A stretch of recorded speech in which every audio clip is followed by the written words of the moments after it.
بسم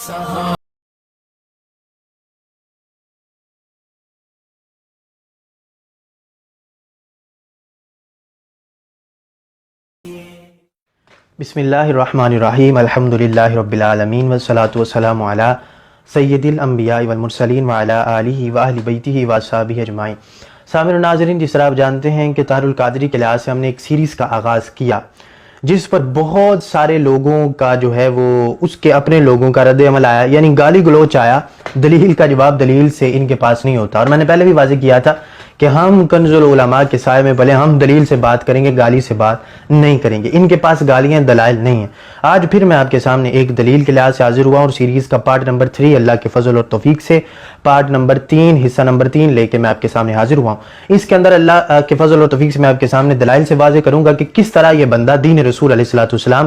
شریعت رسول علیہ السلام کے ساتھ غداری کر رہا۔ اور میں نے پہلے بھی واضح کیا آپ کے سامنے کہ کس طرح یہ بندہ جب اغیار کی جھولی میں بیٹھتا تو پھر ان کی بولی بولتا، جب ان کے پاس بیٹھتا یہ شہرت کا بھوکا اور شہرت کی جو ہے وہ ہوس کا مارا شخص، یہ جب ان کے پاس بیٹھتا ہے تو شہرت کے لیے اور ان کے اندر مقبولیت حاصل کرنے کے لیے یہ بندہ ان کی بولی بولتا ہے۔ اس کو ہم نے پہلے بھی پارٹ 1 کے اندر اور پارٹ 2 کے اندر اس کو ہم نے وضاحت کے ساتھ آپ کے سامنے رکھا۔ اب میں آپ کے سامنے رکھوں گا کہ کس طرح بندہ جب کرسمس کی تقریب میں شامل ہوا، ایک تو کرسمس کی تقریب میں جانا ہی شریعت رسول علیہ السلام کے خلاف، شریعت کی دھجیاں اڑا کے جب یہ پہنچا کرسمس کی تقریب میں، وہاں پر پھر اس نے اپنی ہوس کو پورا کرنے کے لیے کس طرح ان کی بولی بولی وہ میں آپ کے سامنے رکھتا ہوں۔ اس کے بعد پھر میں وضاحت کروں گا کہ کس طرح اس نے کرسمس اور عید میلاد النبی صلی اللہ علیہ وآلہ وسلم کو ایک پاک مطہر تقریب کو جو ہے وہ اس نے کرسمس جیسی تقریب کے ساتھ ملانے کی کوشش کی، اور پھر اس نے کیا کیا وہاں پر کفریات اور خرافات بکے وہ انشاءاللہ میں آپ کے سامنے بعد میں وضاحت اس کی رکھوں گا۔ آپ سب سے پہلے اس کی یہ گفتگو سماعت فرمائیں۔ کرسمس کی تقریب مسیحی دنیا میں اور مسیحی عقیدہ میں وہی اہمیت رکھتی ہے جو اسلامی عقیدے میں میلاد النبی میں عید میلاد النبی کی اہمیت ہے۔ 12 ربیع الاول کو مسلمان عید میلاد النبی مناتے ہیں، میلاد برتھ کو کہتے ہیں۔ یہ حضور نبی اکرم صلی اللہ علیہ وآلہ وسلم کا یوم میلاد، یوم پیدائش پوری دنیا میں منایا جاتا ہے، اور ہمارے مسیحی بھائی اور بہنیں پوری دنیا میں دسمبر کی اس تاریخ کو وہ سیدنا عیسیٰ علیہ السلام، حضرت یسوع مسیح، ان کی ولادت اور پیدائش کا دن یعنی یوم میلاد یسوع مسیح علیہ السلام مناتے ہیں۔ تو نیچر دراصل ان دونوں پروگراموں کی ایک ہے، لہذا یہ بھی ایک قدر۔ جی تو آپ نے دیکھا کہ کس طرح وہی اعلیٰ حضرت کی مجھے وہ بات یاد آئی کہ سونا جنگل رات اندھیری چھائی بدلی کالی ہے، سونے والوں جاگتے رہنا چوروں کی رکھوالی ہے۔ تو یہ شریعت رسول علیہ السلام کا غدار اور چور ہے کہ کس طرح جو ہے وہ وہاں پر بیٹھ کر خرافات بک رہا ہے۔ پہلا اس کا شریعت رسول علیہ السلام سے غداری یہ کہ وہاں جا کر بیٹھا، وہاں پر وہ لوگ جنہوں نے نشانات پہنے ہوئے اپنے گلے کے اندر کہ وہ صلیب کا نشان جو قرآن کے بالکل صریح خلاف ہے، کہ جس کے اندر وہ صلیب کا نشان کے عیسیٰ علیہ السلام جو ہیں انہوں نے ہمارے لیے جان دے دی اللہ کی بارگاہ میں، اور وہ سارا واقعہ جو آپ لوگ جانتے ہیں، جو قرآن سے واقف ہیں اور جو اسلام سے واقف ہیں وہ اس چیز کو جانتے ہیں کہ کس طرح وہ اس چیز کو بنا کے رکھتے ہیں کہ عیسیٰ علیہ السلام کو اس چیز کو وہ ماننے کو تیار نہیں ہے کہ جو قرآن کے اندر رب نے فرمایا کہ ان کو آسمان پر اٹھا لیا گیا، وہ اس چیز کو ماننے کو تیار نہیں ہے، بلکہ وہ اس سے علیحدہ عقیدہ رکھتے ہیں۔ سب سے پہلے تو شریعت سے یہ بغاوت کہ وہاں ان کی تقریب کے اندر جو جانا جائز نہیں تھا وہاں یہ پہنچا۔ دوسری بغاوت اس نے شریعت رسول علیہ السلام کے ساتھ یہ کی کہ اس نے کرسمس اور عید میلاد النبی صلی اللہ علیہ وآلہ وسلم کو ملانے کی کوشش کی، جبکہ کرسمس جو بندے جانتے ہیں کہ کرسمس جو منایا جاتا ہے وہ اس طور پر منایا جاتا ہے کہ اللہ تبارک و تعالیٰ نے آج معاذ اللہ ایک بیٹا جو ہے وہ جنا، بیٹا پیدا کیا، نقل کفر نباشت۔ تو اس کرسمس کو اس جیسے جو ہے وہ غلیظ جس کے اندر عقیدہ یہ رکھا جائے کہ میں آپ کے سامنے ایک معمولی سی مثال بھی رکھتا ہوں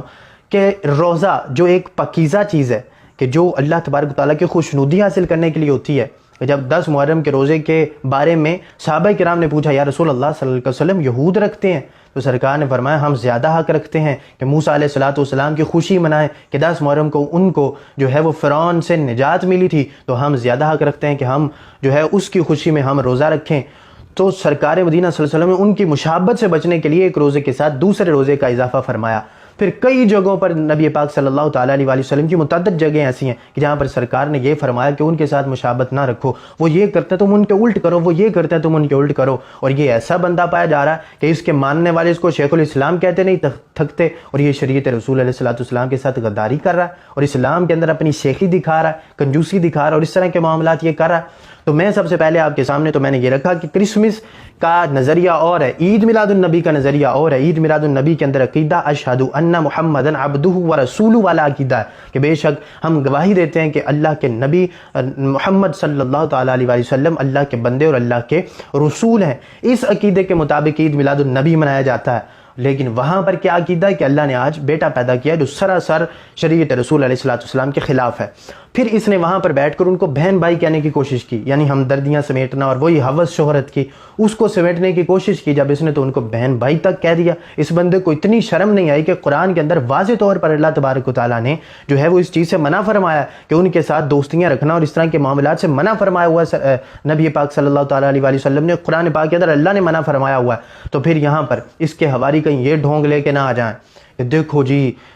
جو ہے وہ اہل کتاب ہیں اور اہل کتاب کے ساتھ یہ بھی وہ بھی۔ تو میں قرآن سے ابھی واضح کر سکتا ہوں، اللہ کے فضل اور توفیق سے میں آپ کے سامنے رکھتا ہوں، قرآن سے آیت رکھوں گا تاکہ واضح ہو جائے ہم نے کنز العلماء کے سائے میں پرورش پائی ہے، دلیل کے علاوہ ہم بات نہیں کرتے۔ تو قرآن کے اندر میں آپ کے سامنے اس چیز کو جو ہے وہ واضح کرتا ہوں کہ اللہ تبارک و تعالیٰ نے پارہ نمبر 6 سورۃ المائدہ، سورۃ نمبر 5 ہے، پارہ نمبر 6 ہے، اور اس کا جو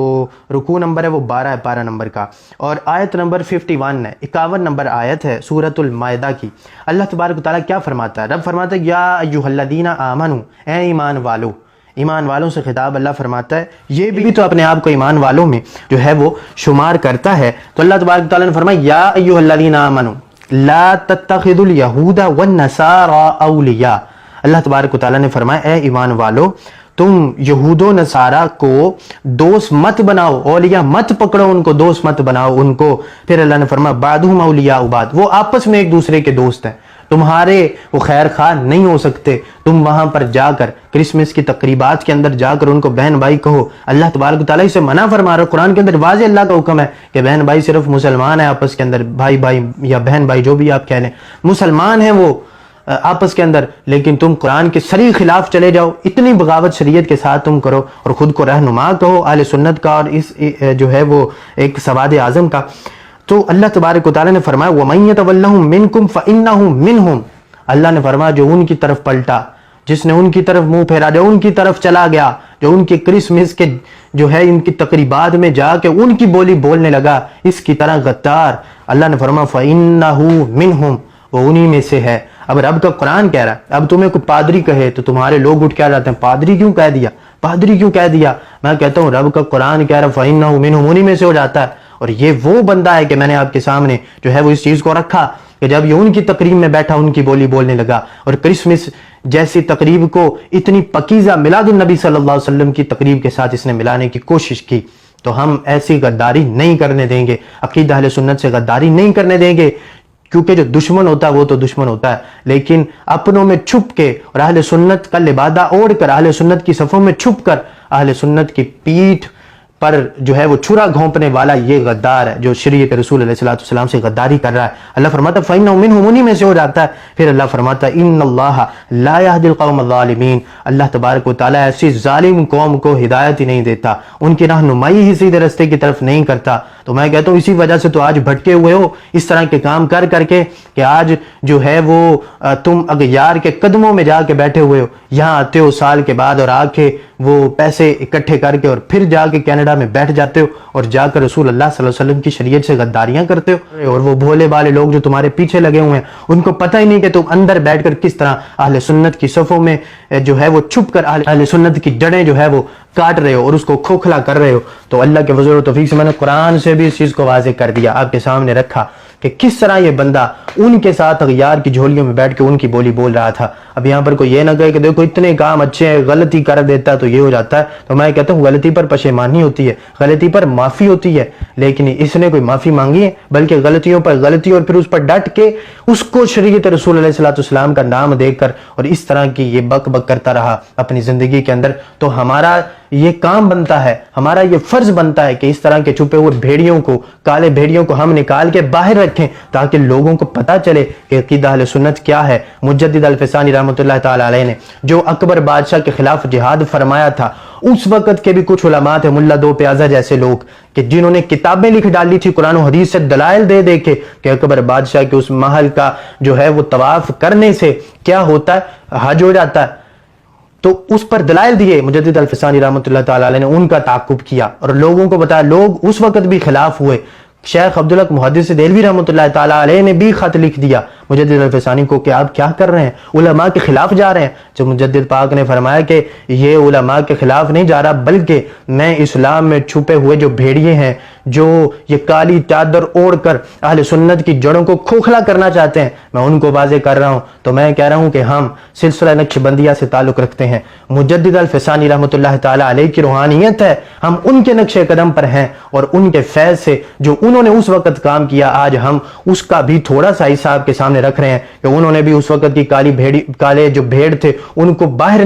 نکالا، اہل سنت ان کا چہرہ جو ہے وہ عوام کے سامنے رکھا، اور آج بھی ہم ان کا کالا چہرہ آپ کے سامنے رکھ رہے ہیں کہ دیکھیں، ان کو پہچانیں، یہ کوئی اہل سنت اور اسلام کے خیر خواہ نہیں ہے، بلکہ یہ اہل سنت اور اسلام کے غدار ہیں۔ میں کہتا ہوں اہل سنت نہیں بلکہ اسلام کے بھی یہ غدار ہیں کہ جو اسلام میں رہتے ہوئے رسول اللہ صلی اللہ علیہ وسلم کی شریعت کے ساتھ کھیل رہے ہیں۔ اللہ تبارک و تعالی عمل کی توفیق عطا فرمائے۔ ایک غلطی تھی جو شیطان نے کی تھی، پچھلی تمام اس کی عبادتوں، ریاضتوں، ہر چیز پر پانی پھر گیا، لیکن یہ بندہ جو ہے یہ اتنا ہٹ درم ہے، میں نے قرآن سے ثابت کیا کہ یہ ایسی قوم میں اس کا شمار ہو چکا ہے کہ جس کے لیے رہنمائی جو ہے وہ بڑی دور کی بات ہے۔ اللہ تبارک و تعالی ہدایت کی توفیق عطا فرمائے۔ انشاءاللہ جلد ہی پارٹ 4 کے ساتھ ہم آپ کے سامنے حاضر ہوں گے۔ وآخر دعوانا ان الحمدللہ رب العالمین۔